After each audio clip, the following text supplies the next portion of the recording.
Thank you for tuning in to All About the Girls, the podcast. We're your host, me, Jenny Craig Brown, interviews incredible women to learn what powers them, what inspires them, and how they make our world a better place. Let's get to it. All right, everybody. Welcome to All About the Girls, the podcast, where this month we are featuring Sherri Ziller. Welcome. Hello. Thank you for having me. Of course. Very happy to be here. Yeah. So, if you don't know Sherri, she is president and CEO at the Northwest Indiana Regional Development Authority. As I said off camera, huge title, very long, very important as well. But for most, probably, they don't even know what that means. So we can get into that a little bit as well. Sure. Just tell me just a little bit about you, your background, kind of where you grew up, and how you got to Northwest Indiana, and what you're doing. Sure. Yeah. I'm so born and raised in Northwest Indiana. I've lived here my entire life. I'm from Hammond, so I grew up in Hammond, and I went to Clark High School, which is no longer there. Okay. So yeah, and then I went off to college. And then I went back and I got my master's in education. Got it. So I like to have two kind of, a lot of people don't do this, but I thought, my thinking was I should have maybe two different disciplines so I have something that I can maybe fall back on one day. Smart. So yeah, and I wanted to be well-rounded. So I went and I did that, and I've lived a few places in Northwest Indiana. My husband and I and my son, we currently live in Crown Point. Love it. And I've been with the Northwest Indiana Regional Development Authority, just celebrated 17 years earlier. Congrats. Yeah, earlier this month. So That's amazing. Yeah, we've been around. That's actually how long we've been around. So end of 2005, beginning of 2006. So you came into the company as it was starting. Yeah. The legislation passed. We were established September 2005, and then I was brought on March of 2006. Wow. So yeah. So for short, it's NWI RDA. Yeah. So we'll say that the RDA is kind of what how I always refer to it. Yeah. Tell us a little bit about what the RDA was built for and what it does. Yeah, that's it's got a great history here. So here in Northwest Indiana, it's a great place to live, and we have a lot of assets here in Northwest Indiana. Right. But with that, we had a lot of underperforming assets. Mm-hmm. So like our Lake Michigan shoreline, absolutely beautiful. But access to our shoreline wasn't quite where it should be to attract people who are thinking, should I go to the Illinois side of Lake Michigan or should I go to the Indiana side? So we were just seeing with our tourism that most folks probably didn't even know that they could come to the Indiana side because of some obstacles that we were facing. And then we also have a commuter rail system that had been working just fine, but it hadn't been upgraded in a century. Wow. I believe it is. Yeah. So when you start looking at these things, and you're looking at, okay, how can Northwest Indiana be a game changer? We are right next to Chicago, the third largest economy in the United States, in the nation, the ninth largest in the world. Holy so cow. What are we doing? Right. Yeah. So we really started looking at this thinking, maybe we should look into capitalizing our connectivity to Chicago, and what would that do for our economy here? Mm-hmm. So we started looking into that. We hired a great team of outside consultants to help us with thinking about this sort of thing. But back in 2005, our legislature at that time, our General Assembly, they saw all that. They saw all of our potential. So they said, we really need an organization in Northwest Indiana to just focus on those prescribed items. These are your pillar areas. This is what you need to be focusing on. And really, it's all economic development. What's going to develop the region? What's going to just change the entire landscape. I know these are, buzzwords, but really what the thought was back then, what's going to change the entire landscape of Northwest Indiana for not just our generation, but generations to come. Yeah. So they thought, okay, well, we're going to create this entity. We're going to get some major funding for them. They will have the wherewithal to make these multi-million-dollar public decisions for our communities. So we've been doing that since 2005, and we've done 55 miles. We've revitalized 55 miles of shoreline. Congressman Visklosky, who's now chair of the Gary Chicago International Airport, that Marquette plan, I mean, that was our plan. He laid it out for us. So the funding was there, so we implemented it, and if you just drive all the way, Lake County and Porter County, you'll see that we're starting to mirror how Chicago looks, and we're starting to grab those folks that are now thinking, okay, why would I ever come to Indiana? They're looking and say, well, we have the same shoreline, and now you have access to it. Now it's been revitalized. Yeah. And now with the connectivity to Chicago, with the upgrades to the South Shoreline, which is most recent, what we're doing. Yeah, it just gets people, back and forth. It's a lot easier quicker. now. Yep, it's easier. It's faster. And with all of those upgrades, there's more of a reason. And we've expanded it. Hammond, Munster, Dyer. So, So these are the types of projects that the RDA, can work on. And we've built such strong relationships throughout the past 17 years. Wow. And, so it's always like, okay, what can we partner on next? What are the other big ticket items that we can do that fit into our enabling statute on things we're supposed to be doing? So we've done some pretty big projects out there. Sounds like it. Yeah. It's amazing. We've seen a pretty big difference too over the past 17 years. Yep. And let's flash back a little bit. So you grew up in Hammond. Mm-hmm. Tell me a little bit about your upbringing, your parents, your childhood. Yeah, I think I had just a very normal childhood. Siblings? Yeah, I have one sister. Okay. Her name's Nicole. Ooh. Yeah, she's in the healthcare field, so we went two completely different routes. But it's a nice compliment though, because I am not a medical person at all. Now you can call her with anything. Like, my son has this. Yeah, instead of Googling it and getting scared that I have everything and I'm not going to make it, I just call her and say, these are the symptoms of whoever. Is this a doctor's appointment, ER visit? Yeah, and she's so good when it comes to that. She keeps me on the straight and narrow. So okay, that makes sense. So and she's really good at that sort of thing. So my upbringing, we lived by the shoreline actually. So we were on the Robertsdale side of Hammond. We grew up right by the Amtrak station. So probably near and dear to your own heart to see all of these upgrades and all of this really cool stuff happening. Yeah. Whenever Hammond asks me to come to a groundbreaking, because they used to when we were really focusing on their project or ribbon cutting.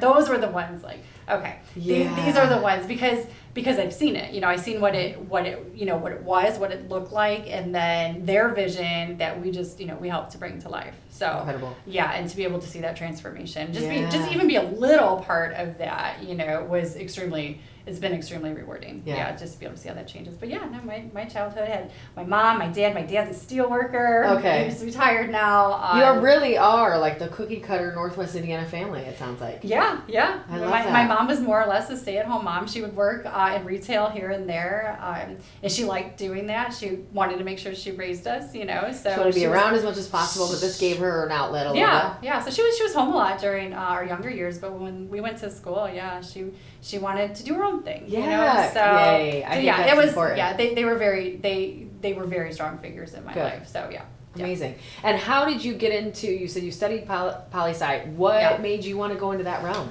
That is a great question. I'll tell you what it is. So I didn't go to college immediately after high school. I take that back. I did go to it was called Sawyer College back then. It was in Hammond. It then became Kaplan.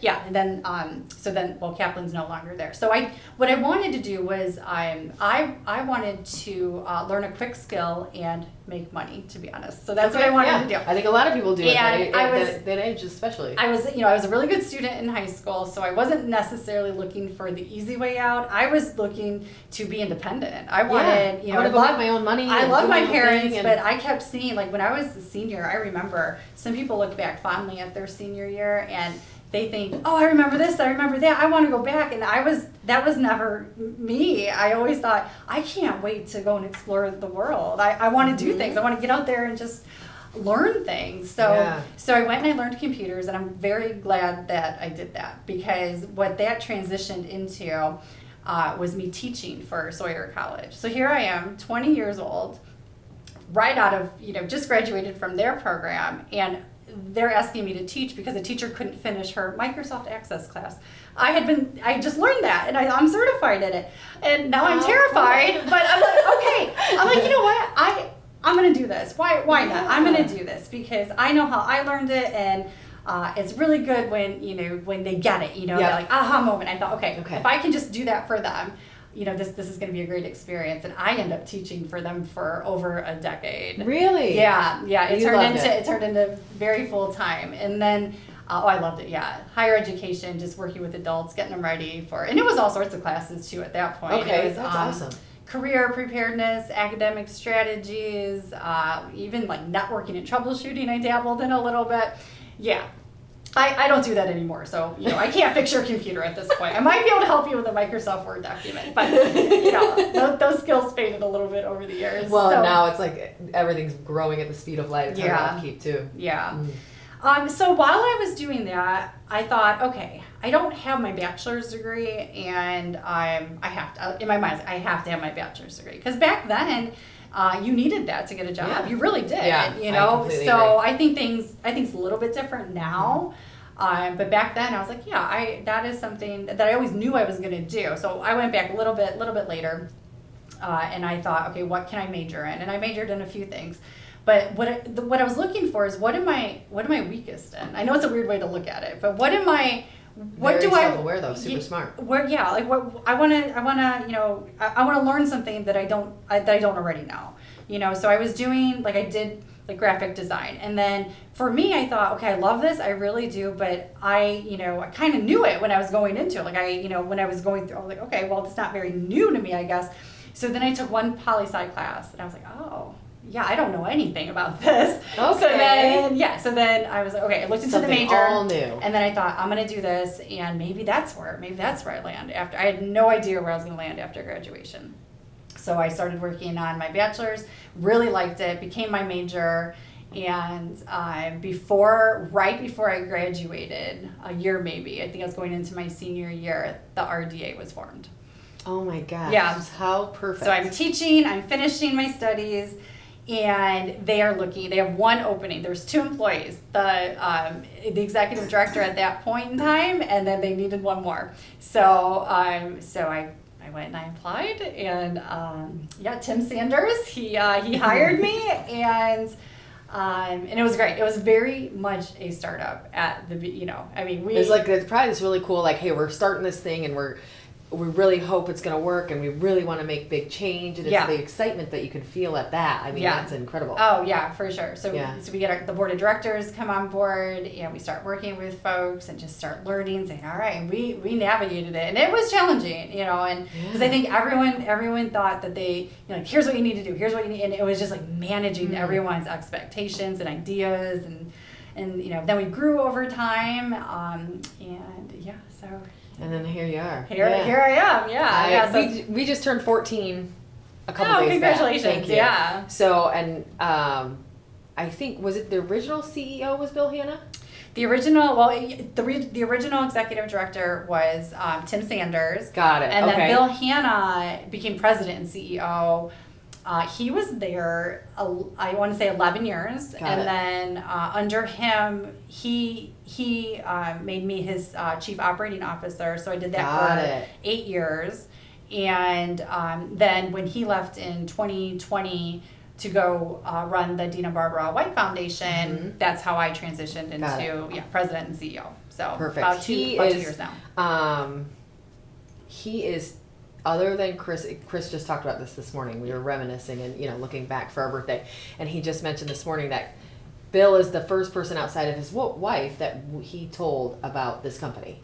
It was somebody that he didn't know very well at all, but he knew, okay, I think I can trust this guy with some information, and I think I can trust his opinion really well. Oh yeah. And so super intelligent guy, and so he actually, those two had a conversation before Chris launched this. So he's the literal OG of the company. That's a great story. So I think you guys have been tied to us literally since we were both little babies. And he's always spoke so highly of, both you and Chris and your establishment and what you guys have been able to do and grow over time, what impact that you've had on the region here. Thank you. So, yeah. And right, to know Bill is, it's a good thing to be able to know somebody like that. Because he's always going to guide you in the right direction. So I will, whether he likes with all of those people that I can. Right, yeah. Those types of humans. Whether he likes it or not, I still call him and say, Bill. Okay, I need your advice on this. Yeah. He's happy to always give it to me. And after I talk to him, I always think, okay, all right, this is right. I'm now guided, and I know what to do next. So. Yeah. I think we all have those kind of mentors in our lives that are, really important to us, and we can always count on their advice. And I think the best ones of those people in our lives are the ones that that they don't mind you calling. And so,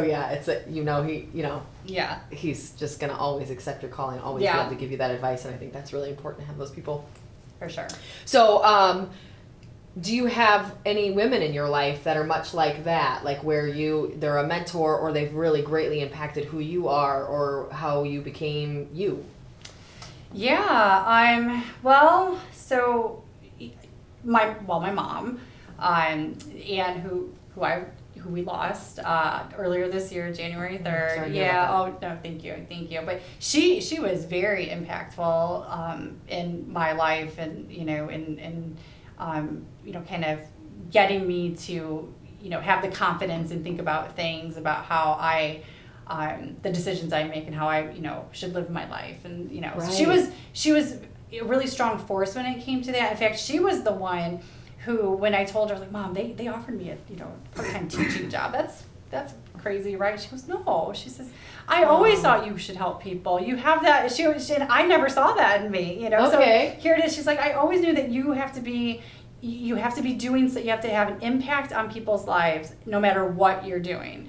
So she didn't mean it. She knows you better than anyone. Yeah. So she helped me to see my potential. So what I try to do, and I know there's this whole big movement, and I'm 100% behind it. Like, we have to lift women up here. 100%. It's a strange world out there, and but I think as much as we can be there for one another and just share experiences and really help them, because I didn't get to where I am without hard work, of course, but there was a little bit of luck in there, just on who I've met. I love that. Yeah, just I'm being perfectly honest, like who I've met along the way.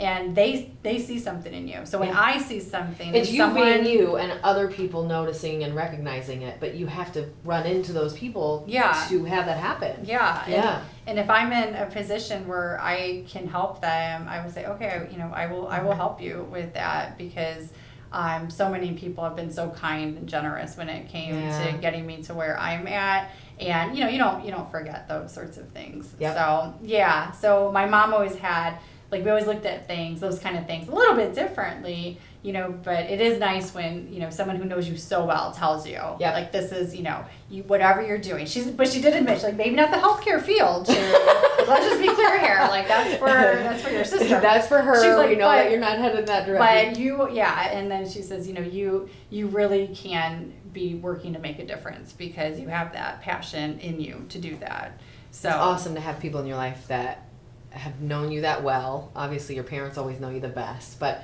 I think it's good to have those people that can just tell you about you when maybe you can't. That's really cool. And there's probably 100 other women out there that have helped me, but whenever I talk with someone, things stick with me, so I'll remember things that they've said, and I'll try to help other people that way too. So hopefully I've had somewhat of a positive impact on other people's lives too. I'm certain. And I think you're right. Like, there's this movement now where we've got a lot of things happening in Congress and such that tell us what we're going to do when it really stinks. And so I think that has kind of created this new mission. I think it was already there, but I think that kind of fueled that fire a bit to start lifting others up and start focusing on one another. I think we as women have been fine at saying, hey, we're in this together. Yeah. Let's lift one another up. But this has lit a new fire, and I think it's just so much more powerful, and you have to do that so much more and so much more loud, and I think that's really important right now. That's the upside for things like that happen around us, that it really does have the tendency to bring us together. Put your differences aside, and let's not care about the politics right now. Let's run. We're in this together. Yeah, let's fight together. Yep. Yeah, and it brings you closer. Yeah, it really does. Different perspectives. Yeah. So you're with the RDA. You mentioned husband and son. Yes. So how did we get there? You're married. You have one kid, correct? Yes, we have one son. So I'm married to Zach Ziller, and we got married in 2010. So we're celebrating 13 years in Congrats. May. Yeah, we met at a New Year's Eve party, and he tells everyone it's a blind date, and I disagree with that. So we're gonna this is gonna be an age-long debate between he and I. Well, we're not gonna say eye to eye on this. We did have a mutual friend, others weigh in, but we had a mutual friend who thought, hey, I think they should meet. I think that they would, make a good couple. So they threw a party, and we both said yes, and we met. And then after that, it was, all right, so are we going to date? What are we going to do here? But we did decide, okay, yeah, let's give this a go. But he calls it a blind date. And you're like, we weren't technically supposed to be dating. It wasn't a date. We ended up blindly meeting each other. Yeah. A meet cute, if you will. Yeah, there's got to be a better name for it. But and then we like I said, we married a few years later, and then we had our son in 2013. His name is Robbie. He's in 4th grade, and he is awesome. He's an awesome kid. We really did get lucky. So we just had the one. We planned on having more, but that. It's hard. Well, it is. It is so hard. hard. It is hard. But he was colicky. So when you don't sleep for 8 months, that kind of makes the decision for you. Like, what? Maybe he's perfect. So we're gonna put all of our attention onto him, and we've been very blessed as a family. Perfect. No need to try again. He is a very funny kid. He has a great sense of humor. He's always making us laugh. He's very quick-witted. Gets him in trouble sometimes, but and he loves his friends. He just And is he more like you, more like Dad, a little bit of both? I see both of us. Really? Yeah. Like sports wise, he takes after his dad a lot more when it comes to that. But just like the way he thinks about things sometimes. I think, gosh, that's how I process. That's how I would process that. Okay, like you can relate to it so well, Yeah, and awesome. So when he gets his attitude, that's 100% me, okay. Because I see that coming back to me, and I think, oh gosh, yeah, that's like a mirror image right there. So it is funny how much they pick up on. So I completely agree. Some of my nieces will say stuff, and I'm like, "That sounds like your mom." Yeah, that's spot on. Exactly, spot on. Yeah. Apple did not fall too far. Yeah. So that's awesome. And we live in Crown Point. We have 2 dogs. We have a boxer. We have a Great Dane. And we have a nice little slice of land where we live. And do you like more of the rural feel? Mm-hmm. Because Crown Point's got that. It's perfect because it has a little bit of that still, and then still has this really awesome kind of downtown area too. It's a really cool combo. We're 5 minutes from downtown, and where we live, you'd never know it. I love that. Yeah, so we got lucky. Perfect middle ground. We got lucky when we found this place. Our friends actually moved there. They were former neighbors of ours, so they always joke. We always joke around. They always say that we followed them there. And and that's fine. That's fine. You say whatever you want, because we found we love our house. We love our we're on an acre and a half, and it's beautiful. So. Good. Yeah. Good. That's awesome. We love it there. And just diving into your career a little bit, and you mentioned it, I think, a little already, of just kind of how that process changed from teaching to getting into the RDA to moving up within the RDA. When you began your career, did you think it would be where and what it is today? Or how maybe different is that? Probably not. I mean, I didn't.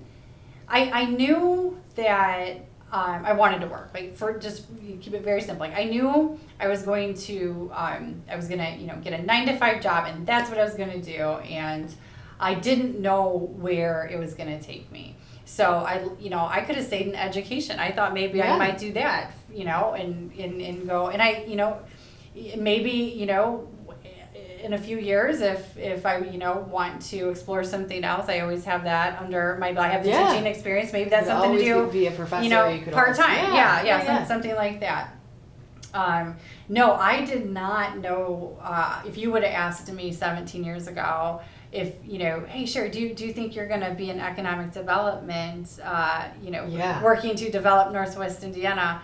I would have said, I don't know what you're talking about. I don't know. No, absolutely not. That's all foreign to me. So, but to be able to, I feel like it's a gift, so I have to, I just wanted to make the best of it. So, when we were a startup company, it was, learning everything, and the skills that I did have, I brought that, and I kept learning more and more skills and meeting people. Tim and Bill both actually were very good at putting me out in the public. Okay.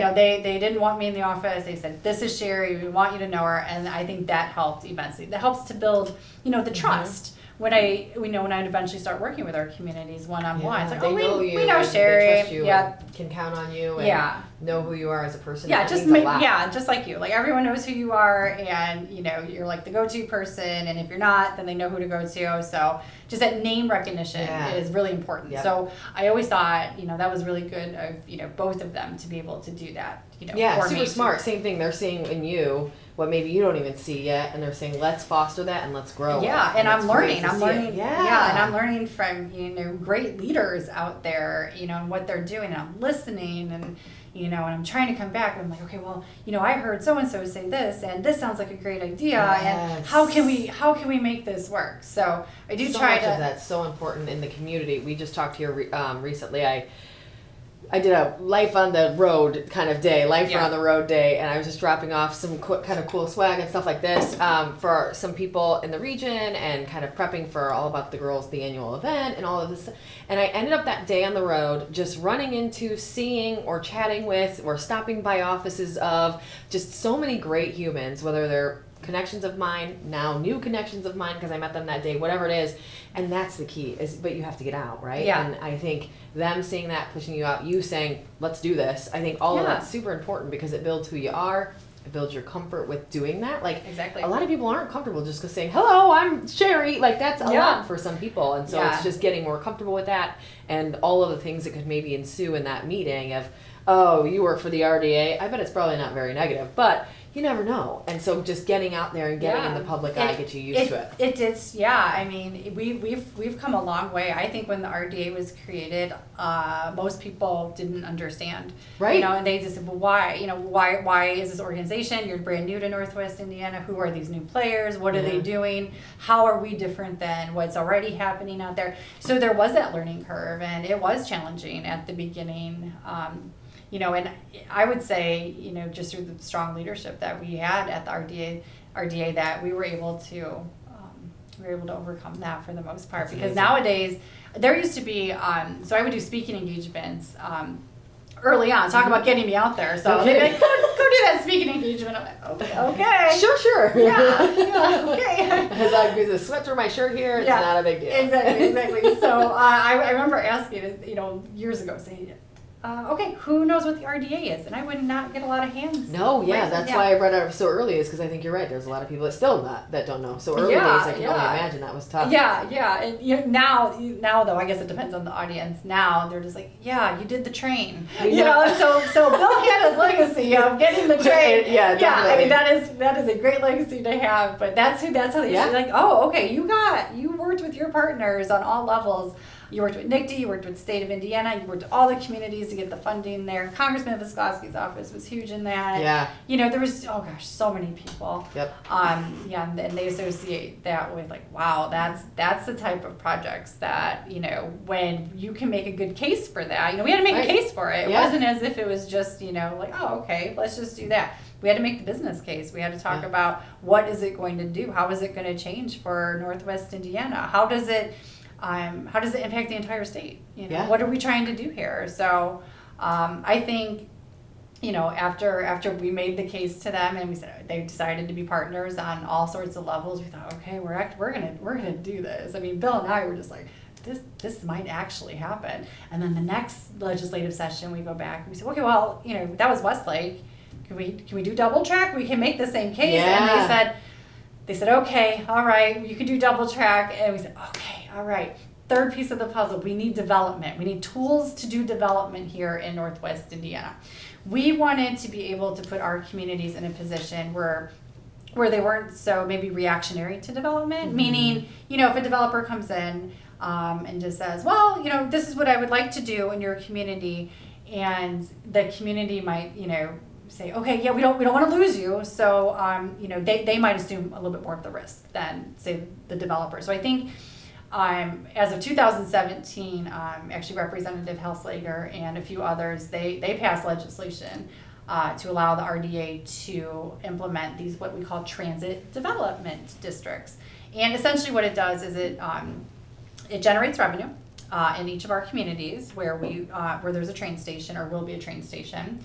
And we're able to use those funds right back in the community. So, if Hammond's generating it, it's Hammond's money. Great. So it'll flow through the RDA, and we'll now work with them on the development they want to see. So now they're much more proactive. Yeah, because they can be confident it's more up their alley. It's what they're looking to have in their backyard. Yeah, because all of our communities have the vision. They have the plan. What we're doing, they know their communities best. What we're doing is we're just saying, how can we bring that to life? And we have the funding now to help you do that. So what is it you want to see? So we work with MKSK, we work with Policy Analytics, we work with KPMG, and we really get into the fabric of our communities, and that has been extremely rewarding. Because you walk into these communities and they know us. They're like, oh, RDA's here, and let's see what you have for us today. Okay. And, it's always a positive. It's always a positive fantastic meeting. So we look at what they have in the pipeline. We look and say, okay, well, this is probably the best potential for growth here. Let's do this. Let's do that. We get a plan together, and then the funding's going to start flowing in here for that particular program, right? 2024, and I cannot wait.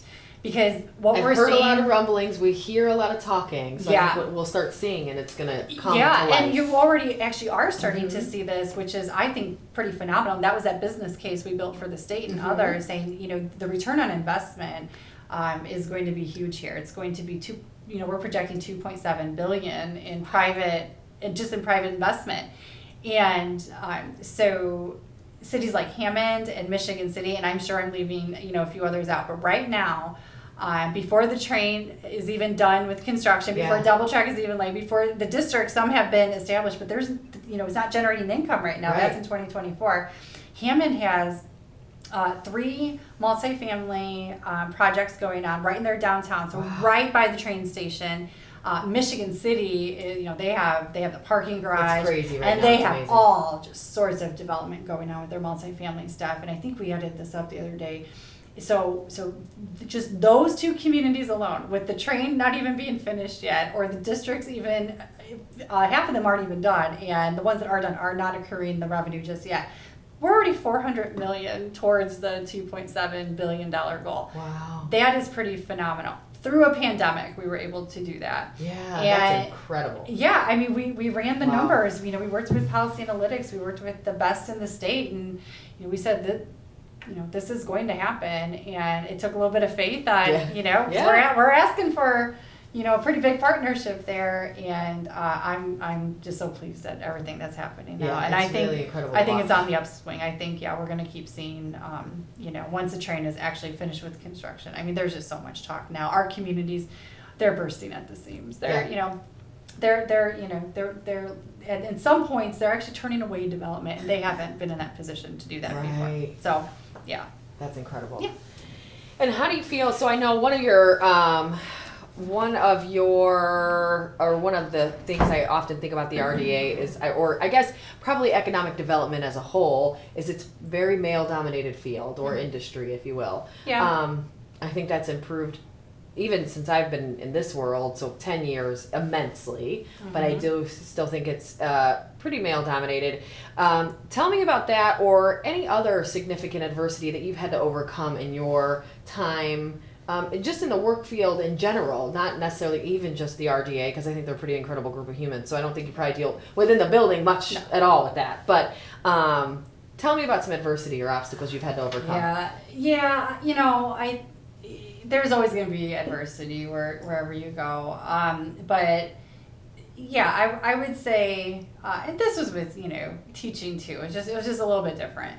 That was probably more of like an age thing. I think when you're younger, people know it and they look at you like, I was doing this when you were in diapers. They'll say things like, I still get that to this day. I'm certain. Yeah. Well, you're young and you look even younger, and I think all of those things is just gonna put you in that world probably a little bit. And so and the crew that you work with is much older, probably a little bit more as well. Yeah. So I think respect is earned. It's not given, and sometimes you have to work a little bit harder for it. Right. So, and sometimes you just let them be on their own path, and you just keep going towards the direction. Because it's maybe not you. Go.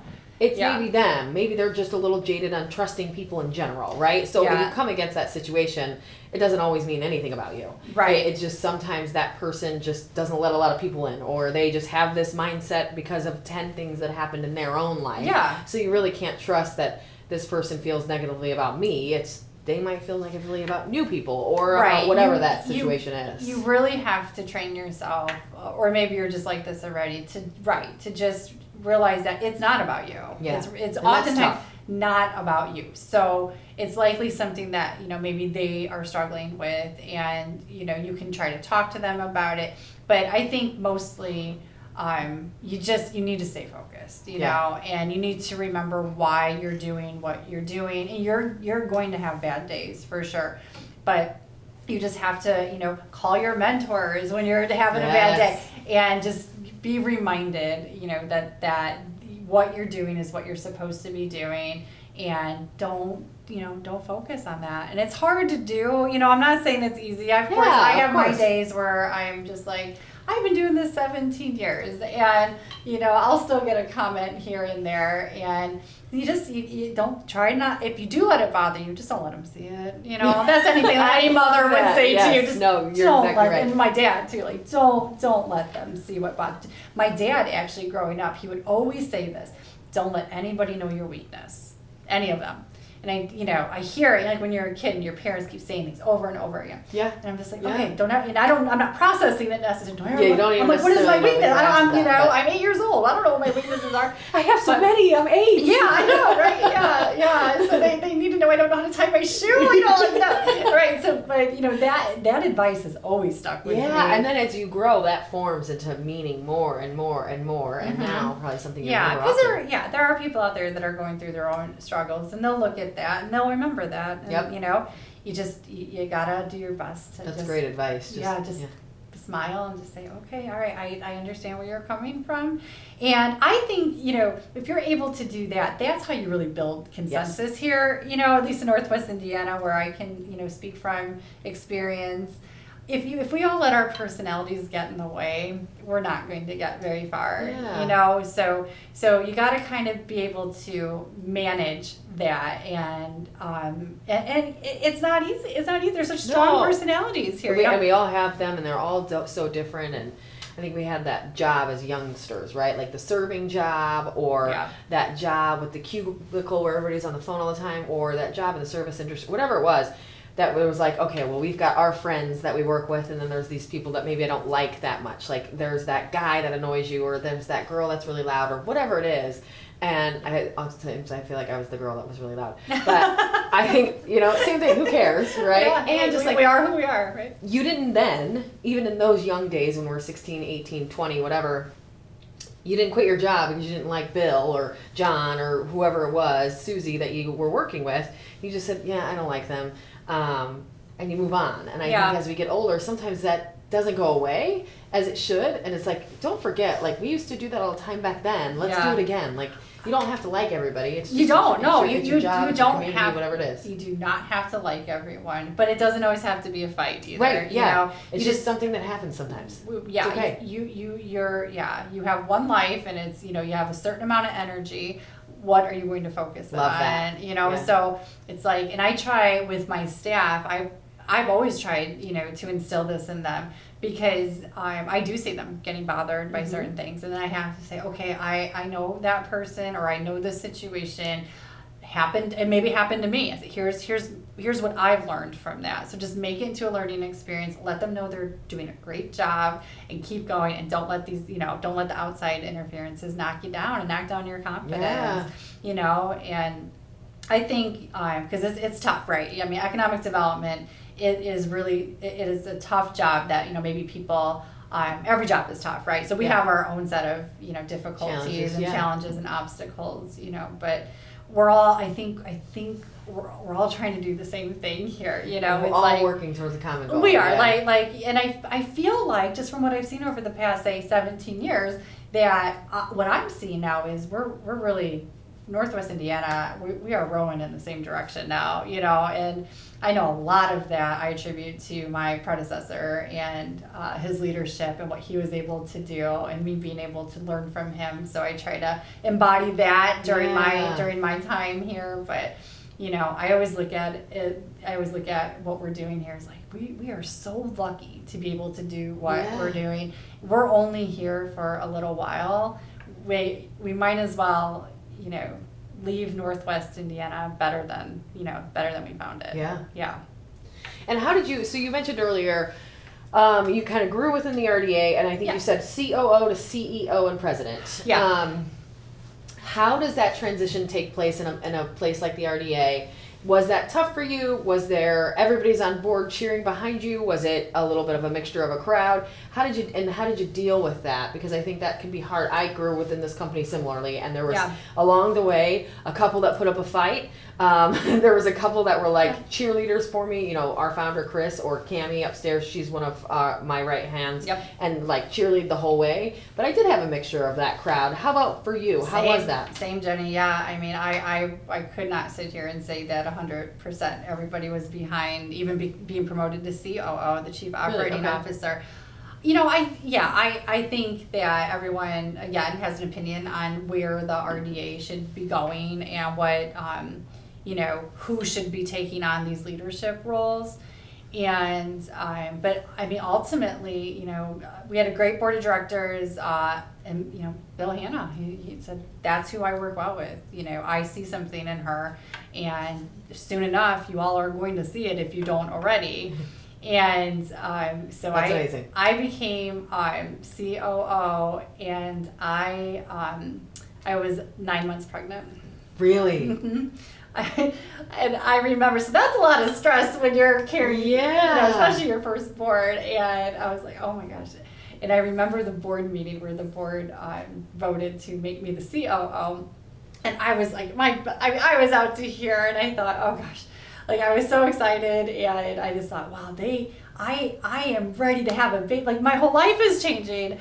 And your career is changing. You're having a baby soon. Like, literally everything's flipped. It was a lot to manage at one time. But it was such a happy time in my life. And because I knew, I was like, okay, I can do this. I felt really comfortable with it. And I thought, okay. And there were a few that weren't as supportive as I would have liked them to be. But at that point, I had to just say, okay, they don't know me that well. Then maybe that's what it is. Yeah. So whenever I had the opportunity with those particular individuals, I would just make sure that I would talk to them and just have conversations and just get to know each other. Yeah, that's the biggest thing, I think. We pride ourselves in this office very much on we always say, just have that conversation. Mm-hmm. Because most often, if two people are on the opposite sides of that fence, if you get them in a room and enforce a conversation, I think that oftentimes, especially when it's calm and respectful, you don't even have to come out and agreeing, but you can come out saying, I see what you're saying, I see your side much clearer, and most often, I think we've worked out 90% of our issues by just having an uncomfortable conversation. Yeah. And I think I've probably mentioned before on our podcast, this podcast, but I have a friend, her name's Sherri. She's my best friend. I've known her for darn near 20 years. Oh, wow. And she's the one that taught me, like, just rip off the Band-Aid. Have the uncomfortable conversation. Of course, that's been reinforced in my life since then. But I was really kind of against that, or just maybe too shy. I guess I'm too uncomfortable with the uncomfortable, probably is the best way to encapsulate it. But you have the uncomfortable conversation, I feel better immediately because I've said those things that I needed to say. If they're delivered respectfully and well, then usually we both feel better. So just have those conversations, and I think it's so smart. That's exactly right. Because then they're not gonna be on your side today, No. but they're gonna understand your side today, and that's really That's really all that's really all you're after once Yeah. you rip off that Band-Aid, just to say, okay, yeah, we may not agree, but I just want you to understand where I'm coming from. Yeah, take a breath and just calmly Exactly. communicate that. Yeah, exactly. And that is, I would say, how 90% of our issues are resolved. Yep. And Totally agree. you know, that's in all aspects of life. But when it comes to personal stuff, of course, when it comes to the work stuff, yeah, just call them up. You know, sometimes it just takes a phone call, Yeah. and they might not even be expecting it. Oh yeah. And then they might want to talk about it too. Yeah. You know, And most do, but it's just that You gotta- kick that you have to do it's to that get fear. it started. Yeah. It could be that fear of just, you know, people say, I'm not a confrontational person. Well, it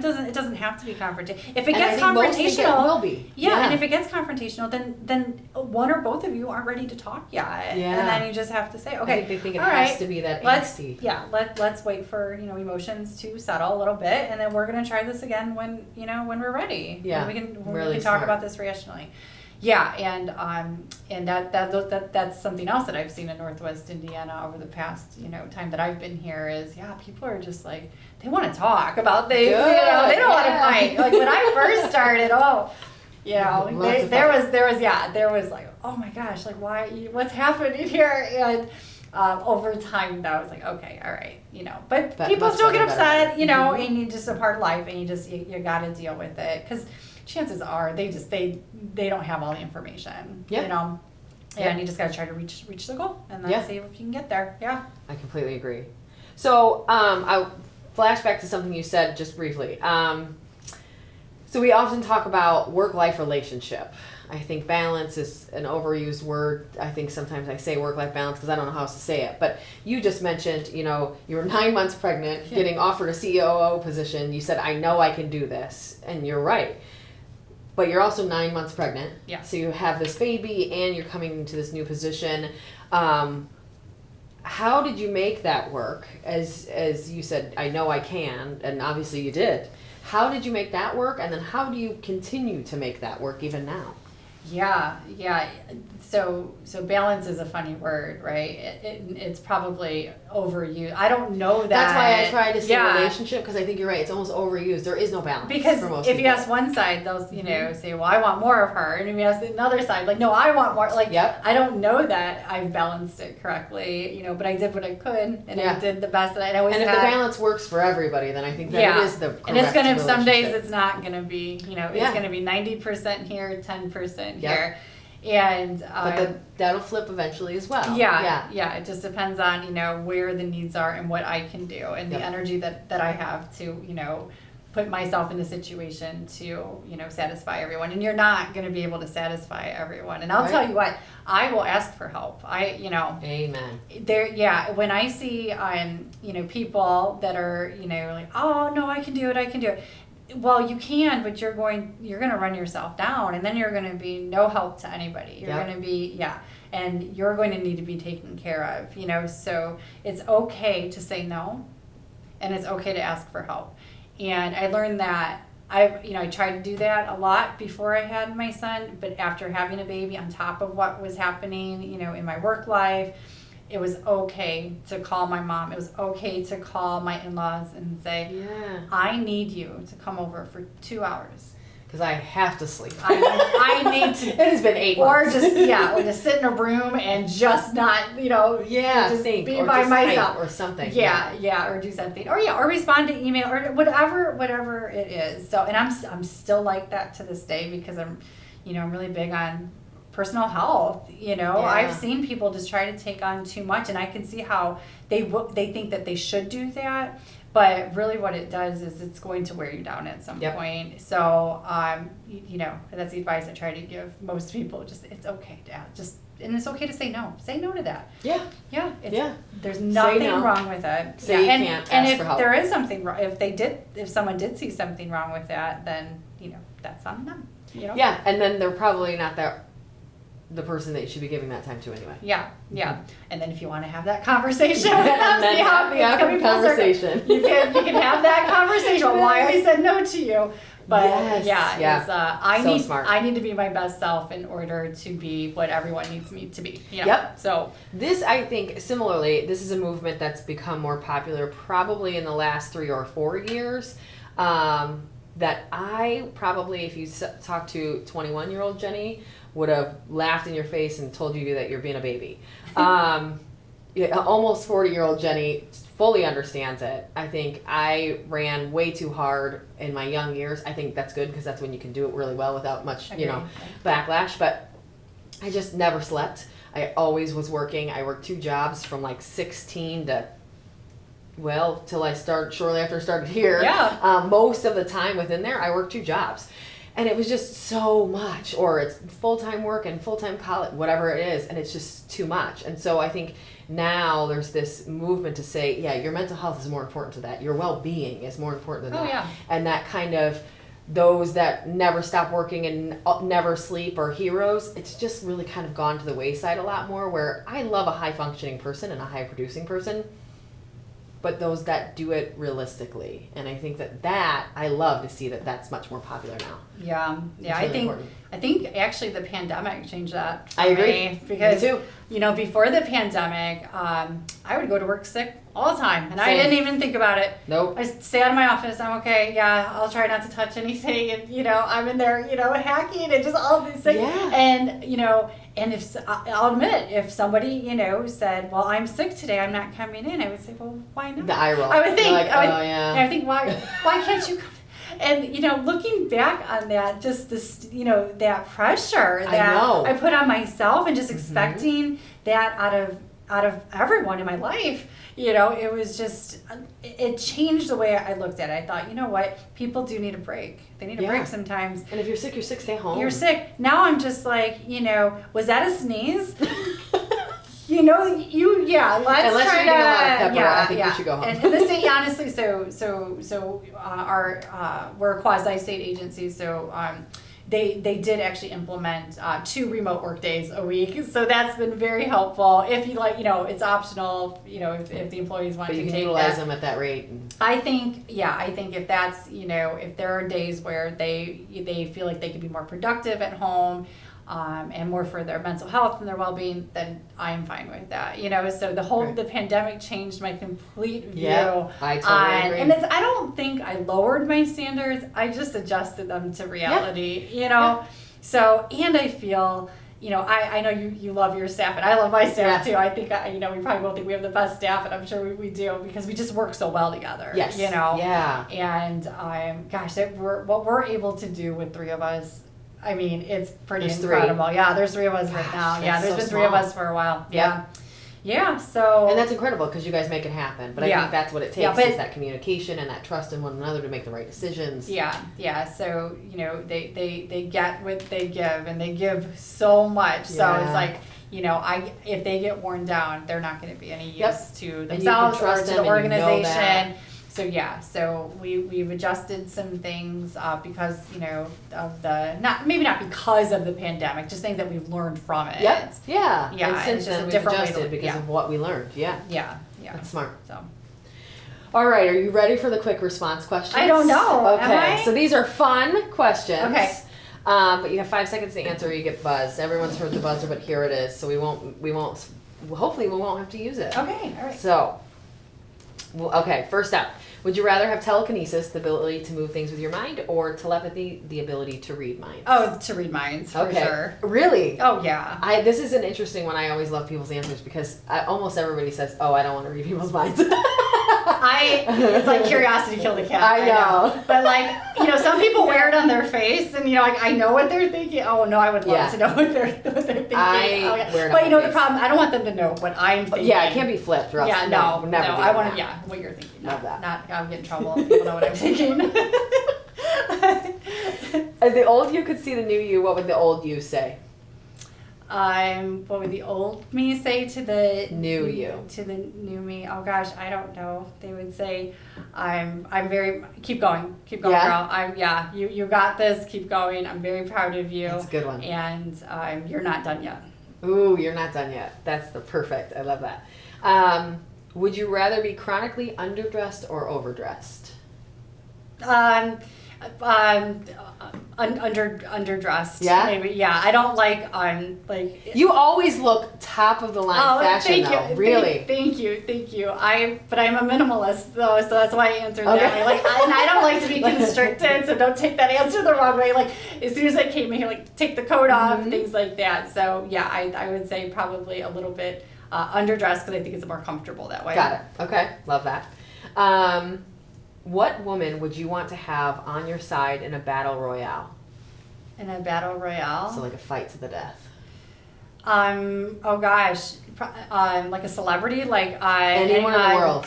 The first one I'm thinking of is Angelina Jolie. Like Ooh, I would feel very safe with her. Yeah. Like, go girl, I'll be over here. I'm okay. Yeah, you got this because I'm just gonna. Yeah, you've been through a lot and you've seen a lot, and I feel like you're gonna handle you've this. drank blood before, so I think no one's gonna mess with you. So Has she really drank blood before? Yeah, I think with Billy Bob. Oh, I think you're right. Yeah, Yep. yeah. I forgot about it was those the things. pre-Brad Pitt day. She calmed down a little bit, I think, but Yeah, she did. Very life calmed her down. And stuff, I think but so, yeah. Before that, she was into I some. forgot she was about into those some days. stuff. Yeah, Angelina Jolie back in the day. yeah, Interesting. the dark Angelina. Yeah. There we go. Yeah. You now own a billboard. What does it say? It says, I'm welcome to Northwest Indiana, where possibilities are endless. Ooh! I got the plug that in was there beautiful. for- I love for it. Yeah. Northwest See, you Indiana. gotta have a little love. Would you rather have the ability to see 10 minutes into the future or 150 years into the future? Just 10 minutes. Okay. Yeah. I'm right on the fence for your answer because I think with what you do, it's probably so rewarding to see 150 years. It's like, Yeah. how's that double track looking, Yeah. But Gosh. it's not very helpful for you. I think, yeah, the way my mind works would be complete overdrive. If I knew what was going to happen, I don't know. It's just, Well, there's going to be an earthquake. Why even build the train? I know, exactly. It's like, Whatever it is, your whole, that is a good question. I'm not sure I'm not 100% sure on that one, but just with me on the safe side, all I can handle is 10 minutes right now. Yeah, I understand. When do you pack for vacation? 2 weeks before. Oh, I love it. Me For too. sure. How do people pack the day before? I don't know, but or it's the more day people than you of? would think. I know. I just can't do it. I don't know how people Oh do it. no, I'm planning my outfits. Me I'm too. like, this is Monday, Tuesday, Wednesday, Same. Thursday, Friday. And if it's cold, this is another Monday, Tuesday, Yeah, Wednesday, Thursday, yeah. Friday. If there's like an And- up and down, maybe weather. Yeah, you and there's better like prep for both. there's like interchangeable ones. Like I wear this with that, and Yep. yeah, And it's then if all. it's cold, I wear it like this. But if it's not, I wear it Oh like my this. gosh, yeah, I drive people crazy. Like on my notes app, like I am that person. I'm like wearing those shorts with that, on vacation. Yeah, I love it yeah. so much. I'm like taking have to. pictures I'm a- and then matching jewelry. Exactly. I'm going on Pinterest for inspiration. I would do Oh, I vacation love it. outfits. I am that person. This is so me. I love it so much. I drive people crazy. I drive myself crazy. I mean, let's just be honest. It's fantastic. That's fun. Hero would you most want to be? Oh, Wonder Woman. Yeah. Of course. Yeah, there you go. I don't know I think I need to almost get a list of women superheroes because most, like for me, I would say Wonder Woman because I don't know a lot Was of women Captain ones. America? Is that I don't know. I think that's a boy, right? There's a female version. Isn't there, Is there? a female version? Really? Peggy. See, I don't Okay. know. Okay, I don't know a lot about I don't know this. them either, so this is my show. But it was like She's Brie British, Larson. though. She's British, British? though. It's Okay. Captain America, but she's British. Oh, I thought it was Oh, Brie well Larson. that doesn't, Because it's okay. like Peggy from the comics. Oh, and Peggy okay, from the all right. show. She's got a British background, but she's obviously Captain America, Exactly. so. Yeah. I get it. I don't know very many female ones, and I don't that my either. aunt used to dress up. She looked like the Wonder original Woman. Woman? Yeah, Really? she did, and she used to tell my sister and I that she drove in an invisible helicopter, and we believed her. We were so young. Her aunt was stinking yeah, Wonder and Woman. she had like it must have been like an old Halloween costume, but we believed she was Wonder Woman. Oh, I Yeah. love that so much. Yeah, I know. So I thought that was fun. Would you rather be forced to sing along or dance to every song you hear? Oh, both. I mean, I love doing both. Yes, okay. I would, yeah. I'm so singing for sure, but you know, I might dance. You know, You got to move a little bit while you're singing. Yeah, if I have a little A beer or two, maybe. Yeah. I'll stop. My husband will be the first to go. Sherry, can you stop bouncing She's around? dancing. We have to go. He literally, he says, he's like, we gotta go. He's like, everyone's looking at you. I'm like, yeah, because they're looking at my dance. Because have you moves. seen my moves? Yeah, They're incredible. Yeah, and if I can get like random people just to like start dancing Oh. because I'm doing it, like, yeah, I'm just You're like, like, did you guys notice how cool I am? They I dancing. started that. Yeah. Yeah, they're doing that because, or they're mocking me. One of the two, but it doesn't matter. But who cares? As We long can as live in we're a laughing life of about it, oblivion. that's Yeah, it. it's fine. You gotta have fun. You gotta have fun. Yeah. All right, last one. What do you prefer? Being extremely hot or extremely cold? Oh, hot. Me too. I do not like being cold. Me neither. At all. It's at just all. like a chill that I never want to. I am definitely a summer girl, Mhm. and I want it hot all the time. I want to be in the pool, and Yep. this winter it's got to go. I I can't. know. Yeah, and spring's like knocking, but it's just I kind of know, peeking through the and I door. like It's spring not too. in it. I do because it like gives me hope that summer's coming out there. But Yeah. the older I get, the more like I'm a summer girl. Yeah, I am not I'm not a fall girl. I Where agree. I get it. Yeah, Same. I don't want to be outside bundled up in a blanket. I want I don't want care the how sun cute it beating is, down it on doesn't me. matter. Yeah, it relaxes me a little bit, you know. Yeah. So I like that, and I like summer activities and all that good stuff. So Perfect. yeah. No buzz. Did I do okay? Yeah, you did fantastic. All right, that's Not good. a buzz. So some people get it buzzed, huh? Some Like, have gotten okay. buzzed, Oh, and gosh. some. I think one of the last episodes. I can't even remember. It was the last few. We buzzed someone just because their answer was so ridiculous, and It I was don't even just- remember it was what like, it yeah, was. But like- it was somebody got buzzed because Yeah, like their answer. I was just like, no buzz. Yeah. Yeah. I was probably most nervous about that. 'cause- Really? Yeah, you said we're gonna do this like lightning round thing, and I thought, oh my god.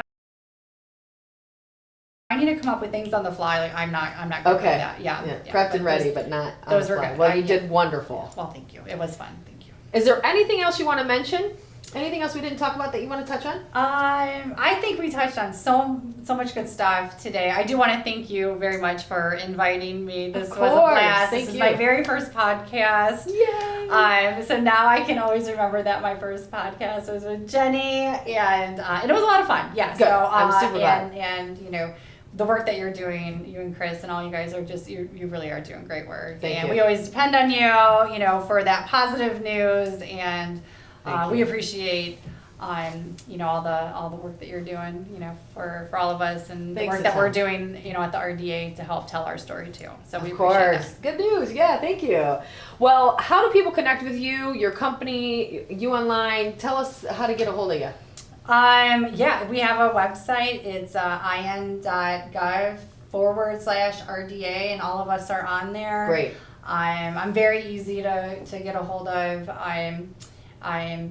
We have website, email, cell phone, and you can call my cell phone at any time. Should I give my cell phone number? Well, it's probably on or- the website, I would assume. Yeah, So, so it's on my go to the business site, card yeah. there too. And Dave Wellman from our office, he's really good He's at. fantastic too. Yeah. Dave's a So sweetheart. he can, So if you just want to get a hold of him, if you can't get a hold of me directly, or Amy Jacobin, they'll get the message to me. So Awesome. that's it. So visit the website, learn more about all that NWI RDA is doing. Of course, you guys, please join us again for next month's awesome episode. And stay tuned. Make sure to tell all this podcast land that you love us, follow us, all that good stuff. Give us a good rating, and we'll see you next month. Take care.